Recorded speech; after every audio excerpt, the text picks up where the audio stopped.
Hey everybody, welcome back to the channel. More Blood and Plunder for you here today as we continue on with the remaining British characters. Today we're taking a look at a cool one here. James Moore, 32 pointer, may lead British Raiders or the British Militia, both fun lists. Has a massive 16-inch command range, so we're going to command a lot of the battlefield with that 32-inch bubble. Let's just take and set up in a fair amount of real estate there and be able to spread our forces out to a decent chunk of the table. Also comes with that massive 3 command points, so we already like that. Good weapon loadout here with the brace of pistols and the standard melee weapon, so we won't be running out of ammo for the pistol. And then a pretty solid set of rules here. We got Inspiring, Tough, Cold-Blooded, and Unorthodox Force. So let's take a look at some of these rules that we haven't really seen much of yet. Now, Inspiring we've seen, and that's a great one to have. Basically, all friendly units within his command range, again, that 32-inch bubble, may reroll any failed rally test results when he is active. So if we're doling out some command points to get some rallies going, we're going to be that much more effective and really, again, let us keep a lot of our force back or continue to have that force in the fight and get them back into action as soon as possible. Tough is another fantastic one.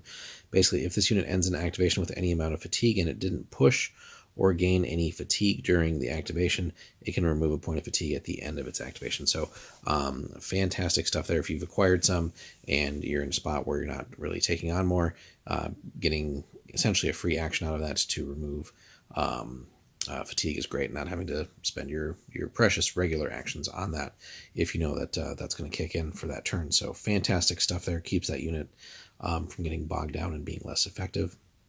Now, Cold-Blooded we haven't really seen much of, but we basically get Ruthless as a rule, and additionally any unit using a command point from this commander to take a fight or shoot action also gains Ruthless for that action, which is really fantastic. So even if some of your units that you're fielding don't necessarily come with Ruthless, this is a great way to essentially sprinkle that throughout the force and get that into a few of your units at least throughout the game as we're spreading those command points around.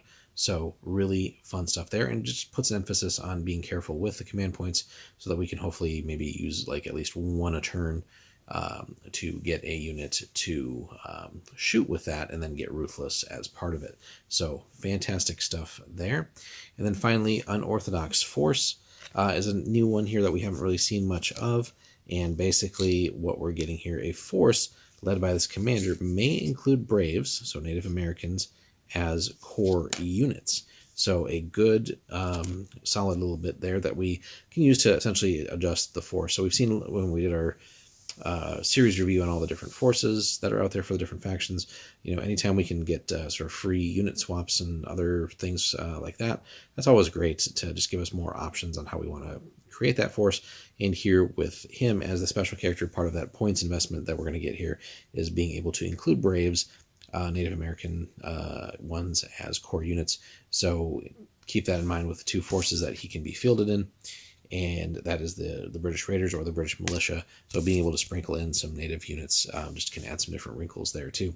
And just as a recap too on Cold-Blooded, so Ruthless, basically the unit gets a -1 bonus to shoot tests with small arms and to fight tests against units with more fatigue than this unit. So if you can time your activations and hopefully damage correctly to where you're shooting at or fighting against a unit that's already acquired some fatigue and they have more than you, being able to dole out Ruthless across your force at the right time, especially with these command points, is huge. Helping to get that bonus against the enemies, helping you hopefully do really well in the shooting, piling on even more fatigue. Maybe that leads to shaken or routing or who knows what, or lots of casualties if nothing else. And same thing for the fight. Getting a bonus in the fight is great, especially if we can apply that to a unit that's already superb at fighting. Something that maybe already has like a 5 would be fantastic. Getting that down to a 4, or even in those rare cases, I don't know off the top of my head if the Brits would have access to that, but somehow getting units that's maybe through some other bonuses or something like that down to a 4, possibly even a 3, that might be unheard of in the game. But certainly 5s and 4s are achievable for the rolls on that. So a lot of cool stuff there. So Cold-Blooded's a fantastic one. Love that. Love to see some more of it. So definitely a fun character. Again, you're going to pay a little bit in points here to run him, but seems like it's well worth it. Let us know, guys, if you've played with James Moore. Have you done the Raiders force or the militia? Have you sprinkled in some of the native units? Do you feel like he's worth it? Let us know some of your successes and where maybe you've stumbled with the character. Hit us up in the comments, like and subscribe, and we'll have more Blood and Plunder soon.